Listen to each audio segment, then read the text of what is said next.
रहे दी समाधान अगर का जरूरत बा रिश्ता होए दी पहले तो अस्थिर से पहनल जाए। हाय जनाब पहनो हाय पुरंगा लुंगी खोलू। अरे बात बुझी सहमत भाई, बेगर रिश्ता के कैसे लुंगी पहनली? एक बार लइकवा दिखा दे तो लुंगिया तो पहन ही के बा।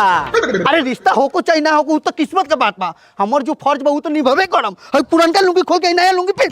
कहता ही समझ उ लुंगी खींच खाच ना करी, अंदर कुछ नहीं की पहले।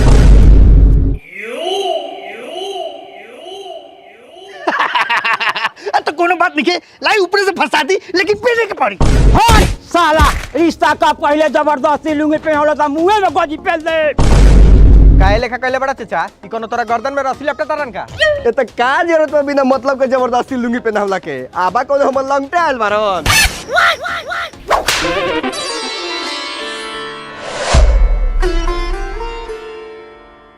सलाम अलैकुम। वालेकुम अस्सलाम। अब वो बैठ। का रे दोनों भाई आयल बाड़े, लेकिन नाश्ता खाना एके गो रख मिलता हूँ काहे की दावत एके गो रख देले रहे। बाकबूरी हमनी एक प्लेट में दोनों भाई खा ले हम। अस्सलाम वालेकुम। वालेकुम अस्सलाम। उठ जो बउओ बाप लोग बैठे दई। अब देखा ना कहीं कुर्सी होई घींच के बैठा। हमरे लइका बा उठ जाई। कैसन बाप हो रे, झबार के फेंक देले। आ एगो दावत पर सारा बापू लौर लगेले बारे, मातारियों को भेज दे हराम के भोज खाएला। चल निकल यहाँ से, तोरे यहाँ कोनो काम नहीं खे। काहे रे खाना ना खियाई ना खबाऊ, खारा रहम ना। अरे लइकवा तो बेहिसाब करिया बा, तू का कहत रे?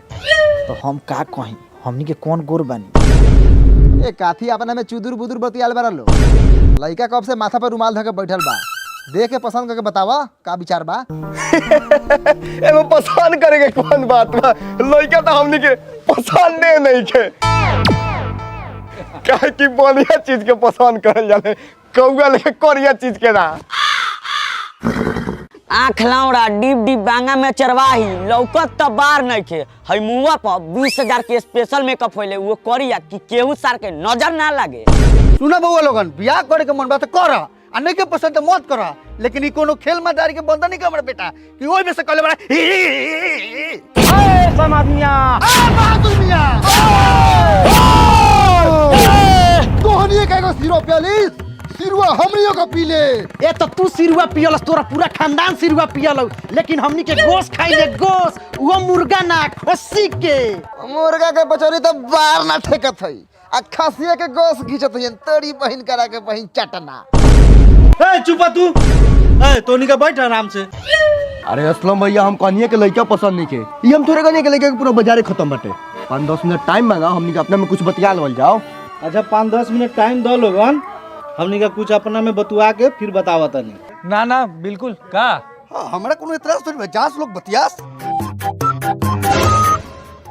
काहो मोहब्बत मियां, एगो दावत पर तीनों बाबू लौर जो लगा के यहाँ ये गोरले बारा, कैसे हो यहाँ? ये तीनों में से 2 आदमी के जाके पड़ता हुआ हिसाब से खाना बनले बानी। अरे बाबा सिर मारा मुंह हाथ मुकनियों के पचौली में घुस जाई। बसीर नाम हमर, मिस्टर बसीर। अरे बसीर हमारा अब्बा दुआ सलाम नु करे रहल बा, जाते हवा। तू जानता रे कि हम जाता नहीं, तोरा पता नहीं कि ये दावत के चक्कर में सुबह से कुछ खैले पीले नहीं की। तो हम कौन खैले पीले बनी, हम तो पुआला रुसर रनिया जा ना काला लाड़ पछाव देले बड़ा लइके नहीं मन तोहर। हमर लारवा लेखन तो लइका 12 लोग नहीं, तोनी के चक्कर में भूखे पियासे रह जाई। ए जो सर जो ना, तोनी के गोश्त के सिरुआ रसगुल्लो के रस चाटे देबऊ। ए जवन तोरा गोश्त के सिरुआ रसगुल्ला के रस चटऊ दोगला होतऊ, लेकिन हम एता ही रहम। तइका देख के जाई तोरा भैयावा के रिश्ता कैसे कटता। एगो बात बताओ भाई, तू इतना परेशान काहे रहत रे? कुछो ना यार, जब देखा तब हमार फोन अटकते रहता।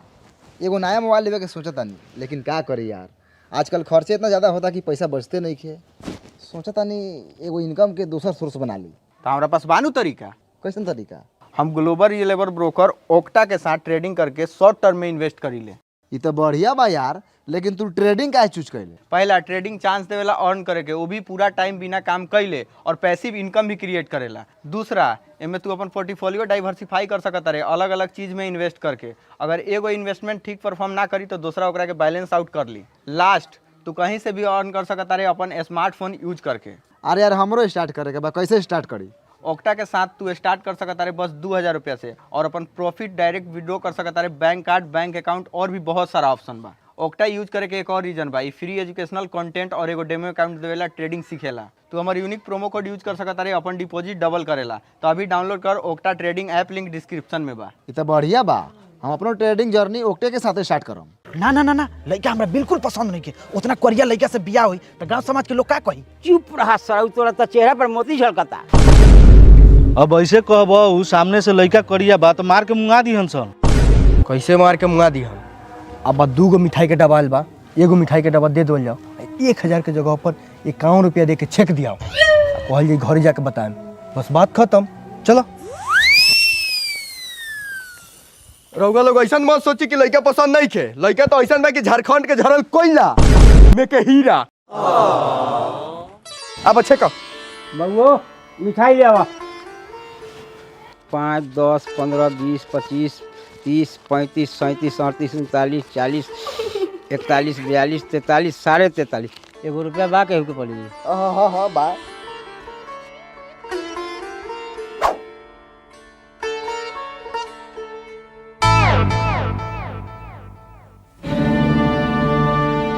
ये 51 रुपया है। आप लोग सलामी दिए है कि चंदा?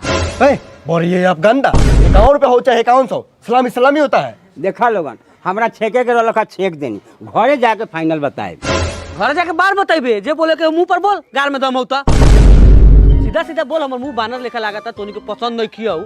51 रुपया सलामी देता रे, बुझत नहीं खी रिश्ता काटता रे। हाँ तो नहीं कस पसंद, तोर बानर लेखन चेहरा हमरा बहन के मुंह से मैच नहीं के करत। कलान पला मिठाई है, 51 रुपया दे के बानर जैसन लड़का के छिकले बाड़े। जो कोनो कुत्ता देख के अपना बहन के बियाह कर दिए। गलती होता।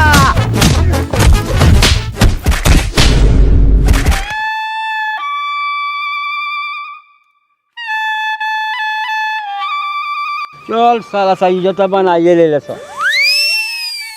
साले चला, हालात तो खराबे होई। सलाम अलैकुम। सलाम अलैकुम। वालेकुम सलाम। कहे के रलक ह कले मरस और महरे दावत बा, आ एक एक आदमी के बारात टले के बा। सुन ले फकरुद्दीन, हमनी का प्योर छड़ वाला खसी खेले बानी तो छड़े वाला खसी खबाऊ। अगर बकरी फेटले तो भोजे में देह पर लकड़ी टूटता हूँ। केहू सार पकड़ी तब न देह पर लकड़ी टूटी। हम तो प्योर खसिया पार्टी खरीद ले बानी, वो ठीक से 50 और 100 रुपया न्योता करी, आ चाही छड़ वाला खसी। अच्छा, अब गोश्त के टुकड़ा मुंह में रख के घींचल जाई तबे पता चली वो बकरी के खसी। अगर बकरी होई तो एकरा घर से खाना पीना न्योता गाड़ी सब बंद। एकदम सही बात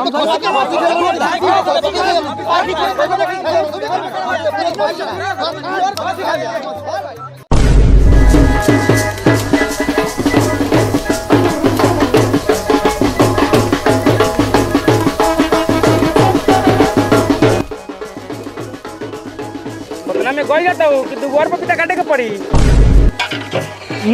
मन काट, 3 पपीता काफी बा।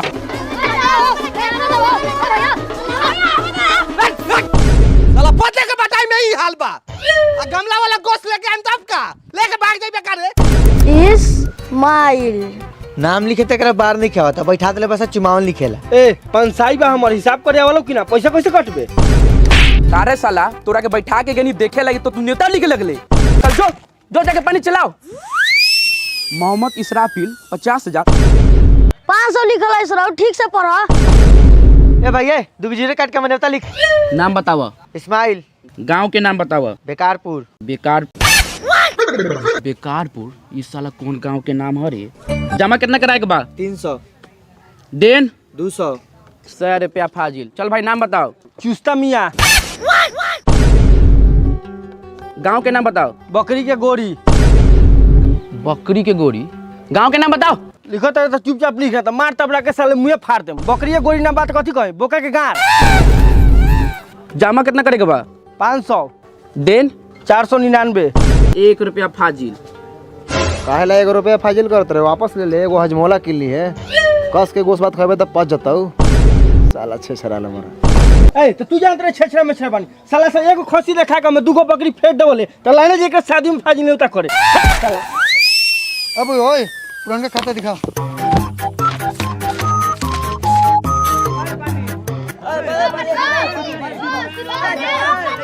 ओ मन तो बुढ़ाला पीसा देखा ना डेचिंग के खेत रे का एगो तो दूगो पीस ऊपर से एगो हड्डी ए तो तोरा के चून के दियो का रे चुपचाप खो ज्यादा भीख मत पार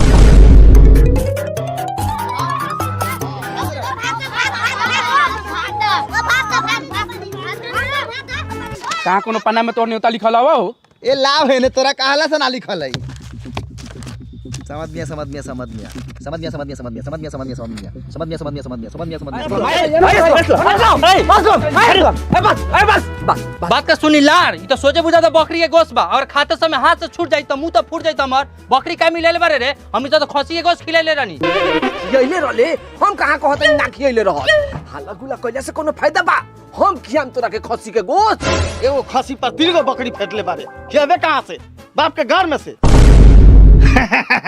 अरे अनवर सब का इहवे खइबे तो इका बर्दाश्त कर अपना में तो ऊंच नीच होबे करेला बरात तो चल ही के हो वहां एक नंबर व्यवस्था करैले बनी प्योर खसी के गोश्त अब पुलाव उ का ज्ञान होई ए चुप्पा चुतिया बनैले बारे बारात के से काहे रखियो मुलारे ठीक बा खियाई की मारी बोला खसी के गोश्त खियाबा की हाला उखारी हाला उला करले से कोनो फायदा बा बैठ यहाँ बैठ हई पतवा उड़ जाए तो ओकरा बाद तोरा के खियावा तनी समझ मिया समझ मिया समझ मिया समझ मिया समझ मिया समझ मिया अब आ ई तो साला से चला के लगा के पानवा फाड़ के फेंक देले बा कहां मसाला फकरू दिनवा बुला ओकरा के हां बा फगुद्दीन भाई सर्वसन हर बेर के ये ढांचा धइले पर नेवतवे भुला देता ए फिर से कोई बने से कोई रे हमरा कथि बोले बने रे कथी कहला बा अभी तो खाली हाला करत नहीं हो खाली हमर नेतावा लिखल का के पाना ना मिलो ओकरा बाद तोहनी के छाती पर भाला चलता हूँ नेवता कहिया के नेवता बोले 2 साल पहले बियाह कले ह जाक से घचर मचर लइका पैदा कर देली उ याद हो हम लिखावल नहीं होता याद हो के नेवता करे आए रहे हाँ ये तोहर बाप बशीर साहब अब इतना लोग न्योता लिखवा के गेल है सबके लिखल है तू लिखवाइले रहते तो तोहर लिखल ना रहती हो का तो का तू है ना बताओ तने लिखोले रही कि ना हां छोड़ दे हाथ तोड़ दे हाथ तोड़ दे ए फखरुद्दीन ए बर्फिया हाले गुले कले से नेता मिल ले तू का पूछ ले ओकरा से कि कितना नेता कले बा वही में बढ़ा के कुछ लिखवा ले ए बताओ कितना नेता कइले रहले 2100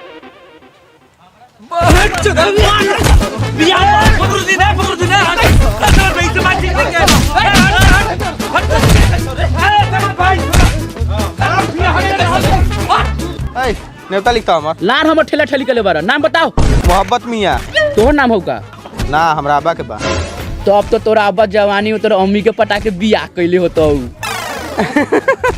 तोर अमियो हमरा अब्बा से थोड़ी बचल होता जामा बताओ 300 देन 200 यही से भाईजान हमनी के पुराने से पुराना खाता सहित के रखी ले ला ठीक बा केहू के ईमान के कि कब दोगलाई कह दी तब तो हमनी के सारा न्योता डूब जाई हां साला पहले ही सकार ले रहते 500 रुपया नेता करवाइले रही तो बाहर जाने भाई हाँ तो कितना बढ़िया 3 भाई के हुकनी है मजा तो आइए गेल होई हाँ तो चलो लोगन पहले खाना खा लो बाद में न्योता तो लिखात रही हाँ चलो चल जाके तो नहीं खा हम पहले चेक करी साला काथी के गोश्त भुजता खसी की पकड़ी इस साला सा के ईमान के कोनो ठीक नहीं खे कुछो खिया दी जो चेक अब पेट सट गेल अब दबा के सिरवा भात खींचम सिरवा के बाद लारवा सिरवा के बाद कले बारा सिरवा के बाद खात तब पेट फाटे लागल जो गोश्त लेके आओ ओए चुपचाप पहले सिरवा के बाद खत्म कर ओकर बादे गोश्त मिलता हूँ सिरवा के बाद तो इका झापना हटाओ तो देखी गोश्त के कलर काला दोनों जगह पहले बोल रखो वो तो खाइए ले हम कहे कर रखा कि सब खसी रही नु बकरी नानू फेटले रखा कपूर हमरा झूठ बोले से कोनो फायदा बा हमरा आके सामने चलो खोटी काटा लो अच्छा वो तो खाए में पता लगी बकरी रखी खसी पपीता जायफल वो खस्सी के गोश्त में साला हां साला खा से पहले गोश्त देखो तो गोश्त का नजर लग जाई साला खस्सी नु खेले बानी बकरी होई त गाड़दा उरादम गाड़दा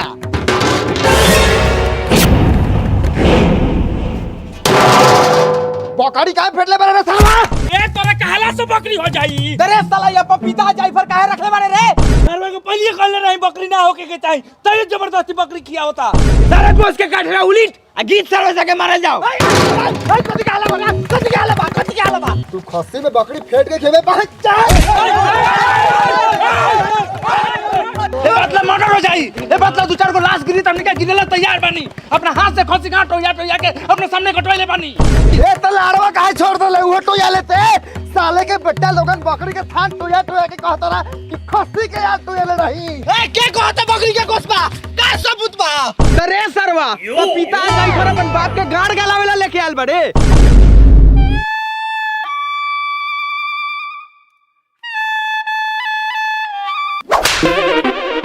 सरवा मुंगो बारे का रे? अरे साला तोरे से पोटला नु से कहले रहनी हुआ ई कोनो गंदा बात है क्या? ई गलत बात ना है ना। अच्छा ठीक बा, हमहू तोरा बाप के तैका सपोर्ट कर दिलाऊ। मोहब्बत चा तैका घुमा।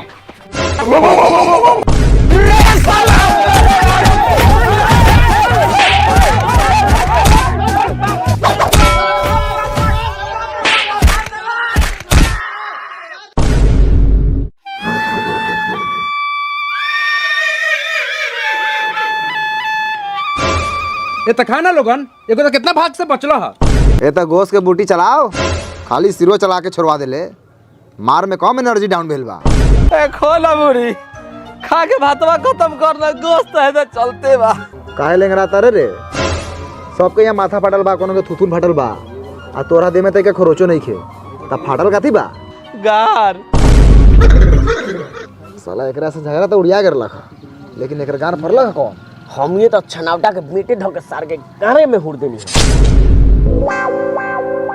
आ तक पानी ले। भाई हमरा के करेजी या गुर्दा दी हालत बहुत गंभीर बा। कोनो ठीक नहीं के बचम की ना बचम। त करेजी गुर्दा खाला से बचबे का? ए बाबू ए थोड़ा पानी दो। बताओ ता बा, ई साला लगी से लार खोदे वाला काम करता कि ना? हां, ई सामने वाला हाई साला खाली गिलास छोड़ के चल के लाऊ, कुर्सी वाला के पानी देबे। अच्छा बुढ़ी खो आ जतौ। ए बौआ हड्डी वाला पीस की हड्डी वाला काहे के हमर बात फाटल बा। आ एक बार रख ना, भरल त हौ गमला। अब तो हाली हाली गोश्त चलाओ। जन लइका ना रोई दूध ना पी। 300 रुपया नु नेता हमू कइले बानी। लियावा हो एक प्लेट खाना खाली, कबले भूख बर्दाश्त करी। अरे कुटुम रहुआ बाहर खाए, जाई ना भीतर खा ले। हम चुस्ता लेड़िया अलग से भुजाइल बा। मुंह मारा तोरा चुस्ता ले रिया के तोरा भुजाई के चक्कर में यहाँ कुटुम के गाड़ फटल बा। लियाएगा तो लियाओ ना, तो सीधा मोटरसाइकिल उठाए मैं चल देम घरे। आए कुटुम काहे खीसे गाड़ धी कइले बानी सबके। ए कुटुम के पता देना तो सरवा कुटुम ला पता हो जाई। खाली पानी पिएबे करे, गोश्त लियाओ। कहां रे ले रे बाप के माथा फटला हुआ था। यही जन कहां रे? अरे मार के समय तनका मार मर ले बानी, मोहब्बत में ओके बेटो सके। खाली तू रहता नहीं तो साला सके खत्मा देती। हम झगड़ा में जायल छोड़ दिल बानी। एगो ऐसा ही करिया मुंह देख के बिया लार नहीं खे होकर आ जाई झगड़ा करके इमेज खराब करे। अगुआ आई अबा बहुत बोला था सरवा, जाके ओकरा पातवा में हक दी का। तैका आराम से रह, दिमाग पर मरले बारे। हम तो दुआ कटनी की कब पागल हो जाई। ओकरा बाद देखिए कमाल, हंसी लेकर टांग टांग के काटम। अबा काट दी गई हो रखे। तोरे चलते हम नाक के बास माथा फाटल बा। अभी हम ना रे तोरा के चूल्हे में झोंक देले तो।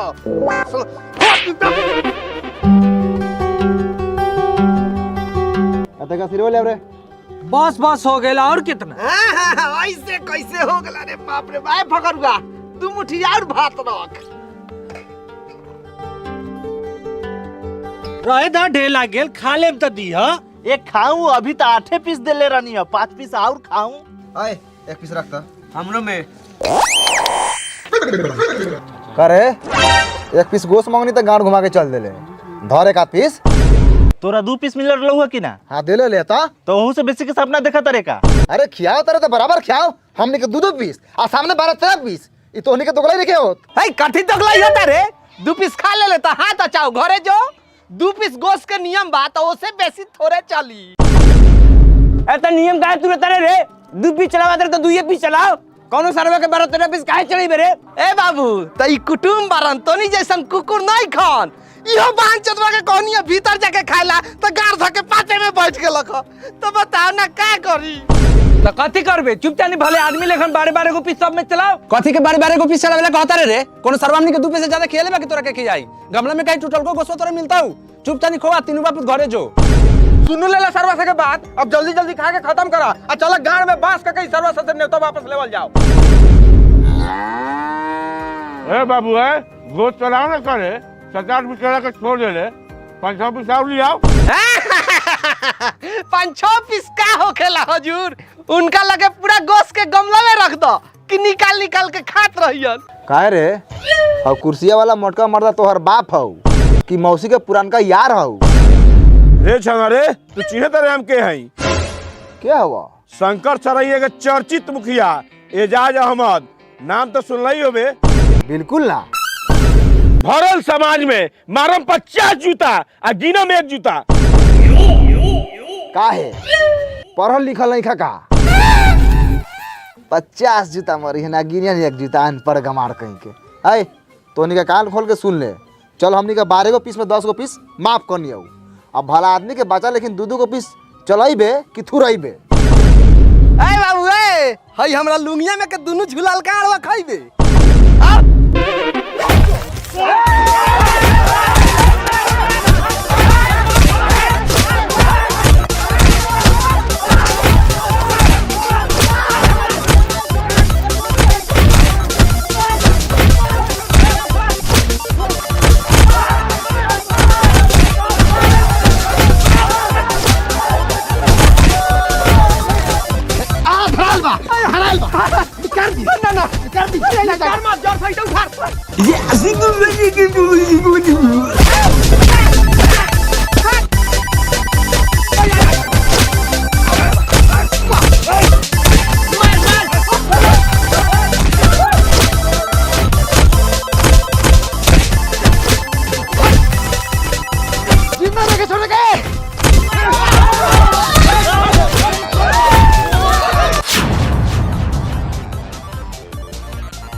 तो भाई लोग सच में मार भेल बा, समियाना के अंदर बहुत मार पड़ल बा, हमनी के सबके लागल बा चोट।